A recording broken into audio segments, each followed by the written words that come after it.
Hello everyone, I am Abu Hashim Ali, studying at Don Bosco Institute of Technology. I am going to give a brief presentation on the internship program that I attend at Prayojana Construction Management and Training Institute. I attend this internship program for 30 days, where I learned project management, construction management, quantity survey and cost estimation, rate analysis, quality assurance and quality control, various system of formworks to name a few. What is project management? First of all, what is project? A project is nothing but a series of tasks that are needed to be done in order to attain certain outcomes. The outcomes may be product or service. What is project management then? Project management is nothing but managing the project, or to define it clearly, to work with a team to achieve certain goals and objectives under specified time. The primary challenge is to achieve all the goals within the given constraints. The constraints may be primary constraints or secondary constraints. Primary constraints include scope, time, quality, budget, etc. Secondary constraints are the optimizing the allocation of necessary inputs to apply them to meet the predefined objectives. Now that we know what is project management, let us see how it is done. Project management process includes these five general steps. First of all is initiating, planning, executing, monitoring and controlling, and then we have closing. What is initiating? The initiating process determines the nature and the scope of the project. If this stage is not performed well, it is unlikely that the project will be successful. The initiating stage should include a plan that encompasses the following areas. That is, the areas can be recorded in a series of documents called project initiation documents.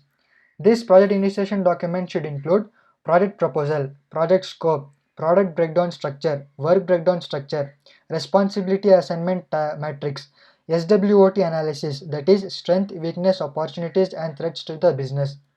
Once the initiating is done, we move on to planning. What is planning? The main purpose of the plan is to plan the time, cost and resources adequately to estimate the work needed and to effectively manage risk during project execution.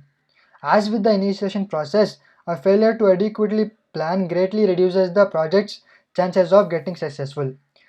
A plan should include determining the project management methodology to follow, developing the scope statement, selecting the planning team, identifying deliverables and creating the product and work breakdown structure, identifying the activities needed to complete those deliverables, risk planning, developing quality assurance measures, gaining formal approval to begin the work.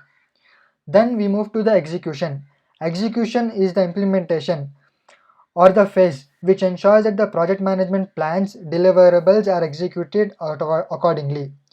This phase involves proper allocation, coordination and management of human resources and other resources such as material and budget.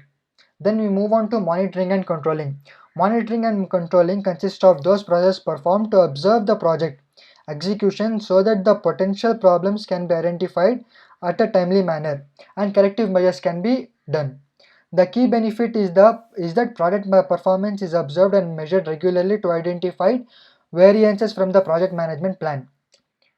So, what does the controlling and monitoring include? It includes where we are, what we are gonna do, how far we have completed the project, are we attaining the goals which we made in the initiating and planning phases or not. Then in the closing stage, uh, we uh, we formally accept the completion of the project, and then the administrative activities include the archiving of the files and documenting lessons learned. Now, construction management. Construction management is defined as the overall planning, coordination, and control of a construction process from start to the end.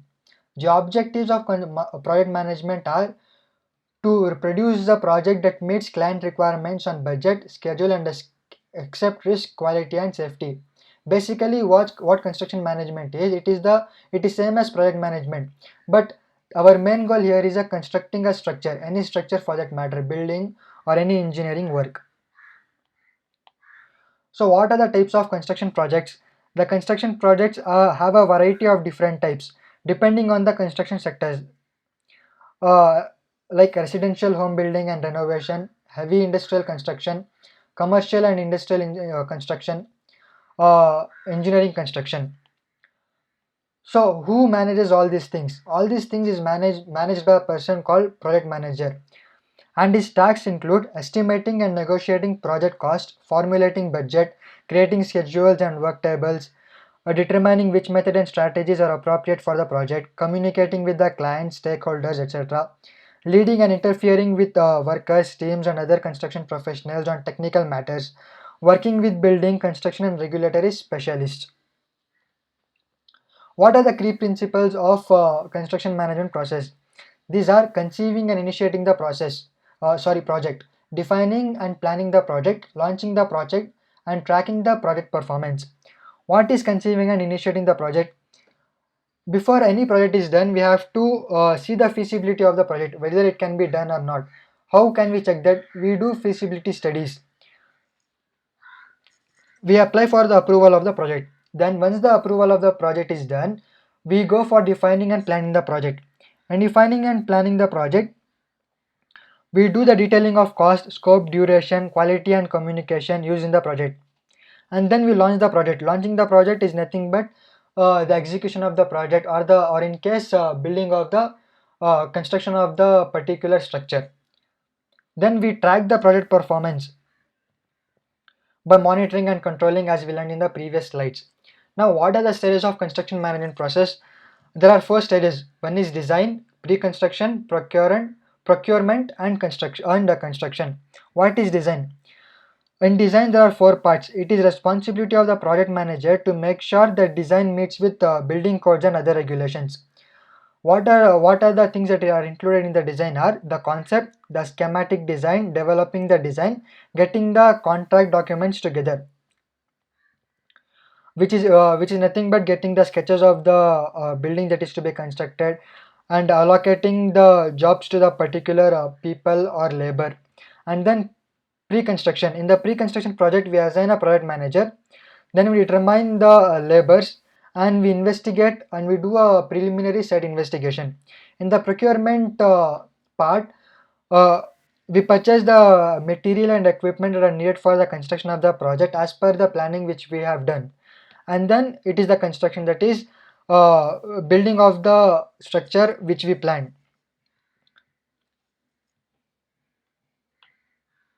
Now, quantity surveying and cost estimation. What is quantity survey? It is nothing but uh, estimation or part of the knowledge where materials are quantified. Or to put more clearly, before we do any work, quantity for all the materials is to be done. Therefore, quantity survey or estimation is the art or knowledge in which materials, quantity, and entire cost of it is determined. It is also generally known as estimating. Quantity survey plays a vital role in estimation and construction of any relevant project. Estimation is conducted in two ways. Whether the project is construction of a building, sewerage, dam, etc. First one is rough estimation, which will help us determine the cost of the project, which is rough. And then final estimation, or that is detailed estimation, which is conducted if the funds are released. Quantity surveyor is the person who does all these things. This person is also known as evaluator or estimator. Estimation cannot be done without understanding the drawing of the relevant project. One should be skilled in understanding the drawings. So what are the data for the estimation? The data for the estimations are drawing, which may be height, length or thickness of the different parts of the project, size of the component, plan, elevation, section, etc. And specifications. Specifications are appointed along with drawings for the depiction of the project. For example, a drawing will represent the size of the door, but it cannot represent certain elementary factors such as door type and timber used. The specification may be of two types: general specifications and detailed specifications. Then the other factor from which we derive the data for the estimation is rate. Accurate rates of material and cost and construction work are required for accurate estimation. These rates must rely on reality. Multiplication of rates with the magnitude of material or construction work will result in cost estimation of the project. Rate of the material or constructed work can be determined from schedule of rates of different public and private departments. Rates include material charge, carrier charge, labor charge, etc. Then once we have understood what is quantity surveying cost estimation, we can do the rate analysis. And also the different types of estimation are uh, original estimation, in which the estimate prepared for a newly proposed project. Then rough cost estimate. This type of estimate is done for any project before commencing about its fruitfulness and cost that will be expended on it. Then detailed estimate. In this method of estimate, each item of the project is determined and multiplied with its unit of rate to acquire the cost. Repair estimate. Repair and maintenance are done in buildings and other structures in order to maintain and look after them. This estimate prepared for them is known as repair estimate. Now we can move on to rate analysis. What is rate analysis? Engineering departments prepare rates according to the market rates for the payments that are known as schedule of rates, as we learnt in the previous slides. Rates of labor are also known as labor rates. Rates of labor along with the materials are known as composite rates, shortly known as CSR. Rates analyzed for their establishment, which is known as analysis of rates. What is the purpose? Determining the cost of construction per unit according to the specifications, determining the overall cost of budget for a building, proportioning the effect of market rates for pavements, making uniform standards of construction works being done, limits of government and engineering departments, establishing the amount of rebate or premium over departmental payments. What is rebate? Rates are also subjected to decrease even after issuance of the schedule of rates. This decrease of rates decided during the agreement with the contractor is known as rebate. Now, what is the prerequisite of rate analysis? The prerequisite of rate analysis are cost of material, cost of labor, cost of equipment, overhead charges, and contractor's profit. What is cost of material? During analysis of rates, quantities of material per unit measurement of any construction work are determined and their rates are resolved from their market. The material rates may include carriage, tax, and other costs as well. Cost of labor. During analysis of rates, the number of labor per unit of measurement of any construction project is determined and their approximate figure is written. This is cost of labor. And then we move on to cost of equipment. Different types of machinery and equipment are employed in construction work, as we all know. If machinery is being employed for a particular item of work, then its cost will be added into it. This cost is the cost of equipment. Then overhead charges.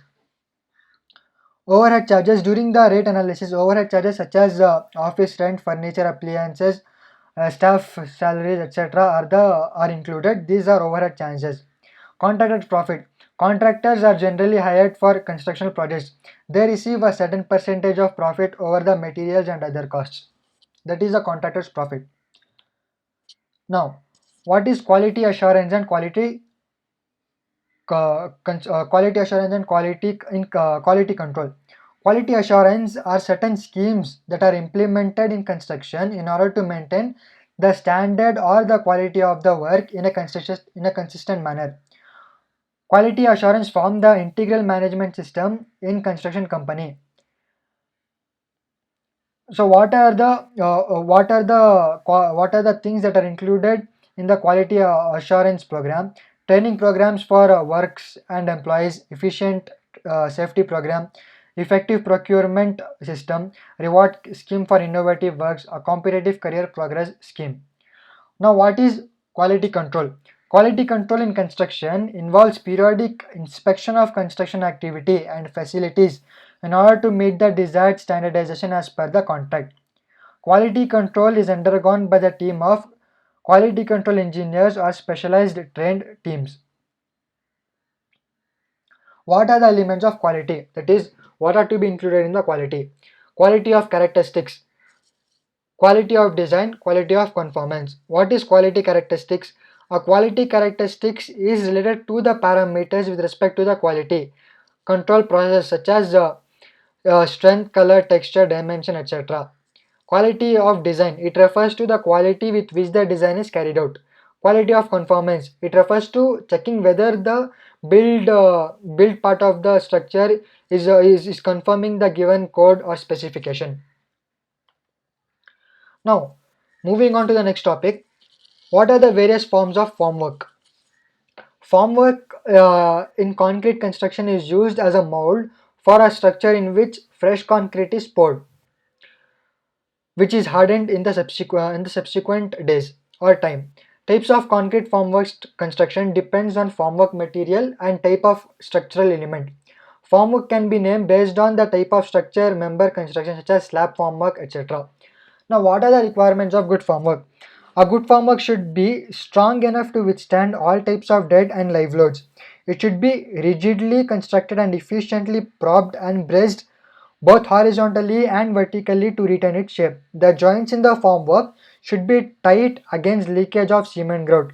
Construction of formwork should permit removal of various parts in desired sequence without damaging the concrete. The material of the formwork should be cheap, readily available, and should be suitable for reuse. The formwork should be accurately to the desired line and level should be have a plain surface. It should be as light as possible. The material of the formwork should not warp or get distorted when exposed to the elements. It should rest on the firm base. Now, what are the different types of formwork? These are the general types which are most commonly used, but there may be more types out there in the market. First, we come to timber formwork. A timber formwork should be well seasoned, light in weight, easily workable with nails without splitting, should be free from loose knots. Timbers used for shuttering for exposed concrete work should have smooth and even surfaces on all its sides. Second one is plywood formwork. Resin bonded plywood sheets are attached to the timber frames to make up panels of the required sizes. The cost of plywood formwork compares favorably with that of timber shuttering, and it may even prove cheaper in some instances. What are the advantages of plywood formwork is that it is possible to have a smooth finish, in which case on cost in surface finishing is there. By the use of large size panels, it is possible to effect saving in the labor cost of fixing and dismantling. The number of reusers are more as compared to the timber shuttering. Now coming to steel formwork. Steel formwork. This consists of panels fabricated out of thin plates stiffened along the edges by small steel angles. The panels can be held together through the use of suitable clamps or bolts or nuts.